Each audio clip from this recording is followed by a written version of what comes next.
a freaking IKEA chair. A lot of little movies opened at the theater, and this one came out. I was about to go see this movie, and I watched the trailer. And can I just say, there's a weird reason I kind of decided maybe I'll see this movie another time. We're going to watch the trailer for this film together. And I want you to maybe figure out why the movie just somehow didn't grab my interest. And it should. It's called Youngblood. I love hockey. I grew up watching the Detroit Red Wings. I'm a Detroit fan, but check out the trailer for this movie.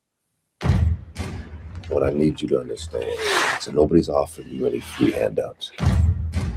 The hockey will teach you what you need to survive in this world. But you gotta work 3 times harder than the next man.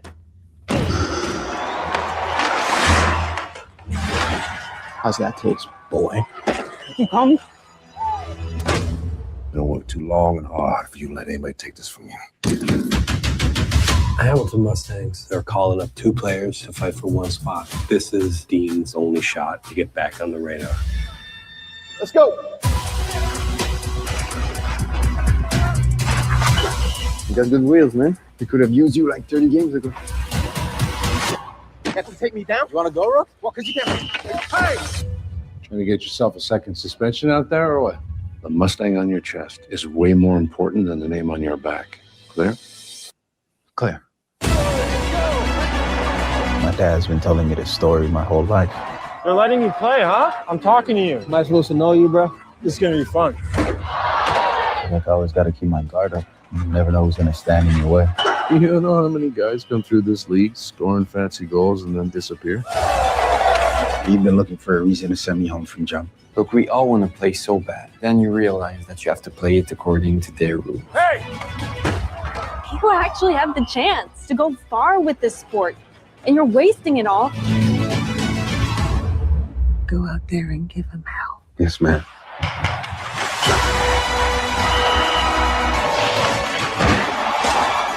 We can only teach what we know. If you're going to lose, you lose right. You don't lose to yourself. Straight out of Motor City, Youngblood! Let's go! I worked my whole life for this.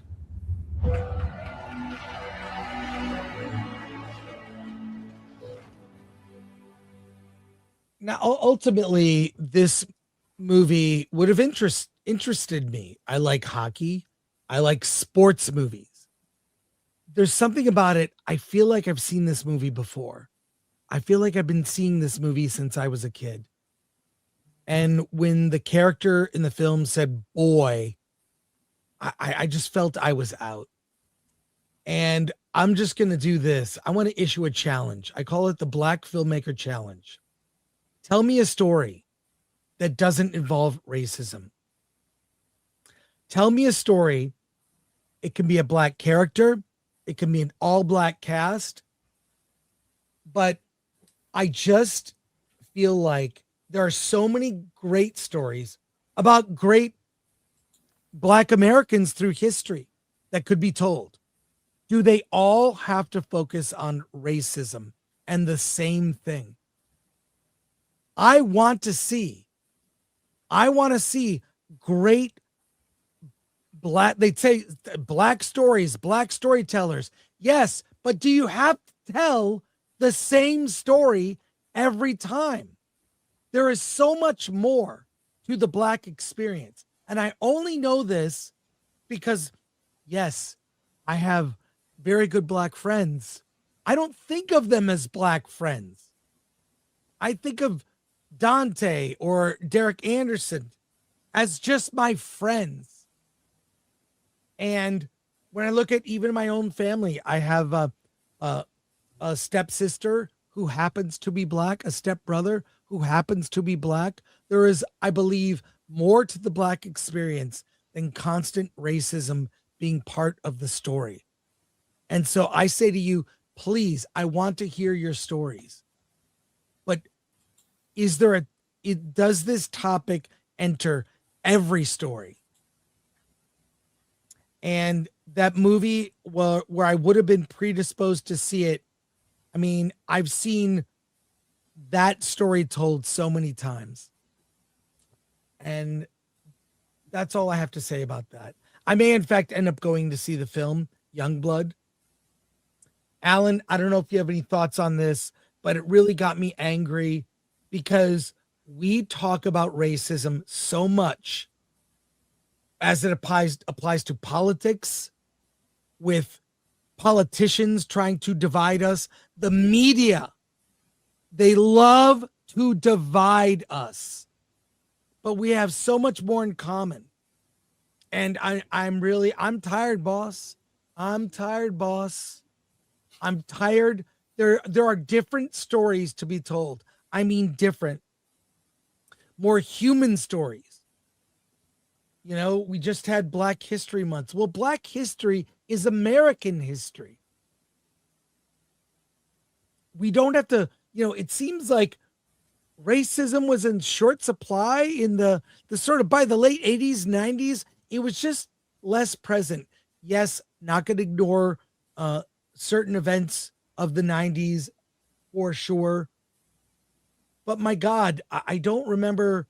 And even the movie Eddington addressed racism in a really interesting way, because BLM begins to happen in the small town. And even amongst the sheriffs, they're like, I didn't even really think you were Black until all this BLM stuff happened. There are better and more interesting stories to be told. And I want to see them. And that's all I'll say. There's my rant. Alan, do you have any comments? Yeah. I mean, look, we just talked about The Bride, and the toxic masculinity has to be the story of all female-driven tales. I was speaking to one of the winners of the LGBT award, this awards. And my biggest praise to him was the fact that you didn't tell a coming out story. You told a story that was thoughtful, that was deep, and it wasn't about you being in the closet and having to hide this secret you've been carrying for a long time. No, it's just, thankful. I mean, weirdly enough, Pillion was that way. It wasn't this coming out story. But in terms of your question, what was the last Black movie that didn't deal with it? It was Medea's Destination Wedding. It was just funny. Yes, yeah, exactly. But even I'll tell you this, in college, one of my closest friends, who also happened to be Black, he didn't, quote from him, he didn't like making movies. He was Black himself. He didn't like putting Black people in his films. He used white actors. He's a student filmmaker. White actors. He said white actors, white people, he said, are like generic people. You can just tell a story. As soon as you have Black people in your film, somehow you are almost obligated to address race. Why? And I say to Black filmmakers out there, you don't always have to address race in every story. You can just tell a human story. It doesn't have to be a part of every story. Yeah. And I'm trying to be positive in a way of I want to hear, I'm being told the same story every time. And to me, it adds more and more fuel to division. It's sad for me to see. I thought as a kid watching Star Trek, we'd be over this stuff. It's worse than ever. And now it's back in Star Trek. And now it's back in Star Trek, which we'll talk about in a second. Yeah. But I'll leave it there. It's something that is troublesome to me, because you and I go out of our way to go see a lot of diverse films. And we tell you about the ones that are very clever. We'll tell you about the ones that probably aren't worth your time. But man, I just saw that trailer. I said, I don't know. I love hockey, and recently went to an LA Kings game. last weekend. I was pumped. And it just I feel like I can predict everything that's going to happen in the movie. Yeah. I know what's going to happen because of what the focus is. Yeah. Final thoughts, Alan. We'll move on. Yeah, it's interesting to me now that I think about this, but the only type of people or person who can make a movie that's not about racism or anything like that is basically white men. Because even Hollywood will pigeonhole you. Oh, you're a female director, Maggie Gyllenhaal. Well, you need to make a feminist movie. Or you're a black filmmaker. You need to make a movie about the black struggle in America. If you're Asian, you got to make an Asian movie. If you're Hispanic, you got to make a Hispanic movie or Latino movie. It's like, even Hollywood has this passive racism that says, these are the only kind of movies you can make. I think of only one black filmmaker that really, to me, has been able to break that, and that's Anton Fuqua. He did the Equalizer series. Those were nothing about race. It was Denzel Washington as the Equalizer from the TV show. He's doing the Michael series. He's telling a story about Michael Jackson. As much as race is a part of it, it's not about race. It's about Michael Jackson and the Jackson 5 and that family. I mean, is he the only one who seems to have broken that? I'll bring up Sinners just for a second, but it's interesting to me that in Sinners, the least racist people in that movie were the vampires. It was like being part of the vampire community, and there was like being a part of a church, and they accepted everybody. I don't know if that was intentional or if there was any thoughts behind it, but I just found it interesting that was, that's who they chose to be the most, the least racist and accepting people. And they wanted to make you immortal and suck your blood and things like that too.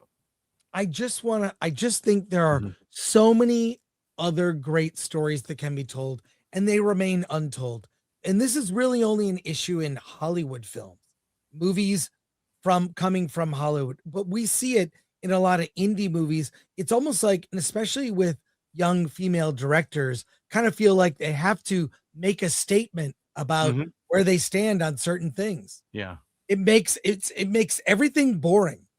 It makes everything boring when the identity of the filmmaker, whether black or Asian or a female, you almost like you're required, right? Because you're female, you can only make this kind of a movie, or only say, or say certain things in movies. Right. You can't have an original thought, or just tell a story where you explore ideas, but they're not the main theme. So I just that trailer just it exhausted me. Yeah, I mean it's really, unless you're not white, if you're not white and you want to make a movie, it has to be an agenda movie. Well, and that just limits you in terms of being able to tell any kind of a story. I just, please, no more box checking.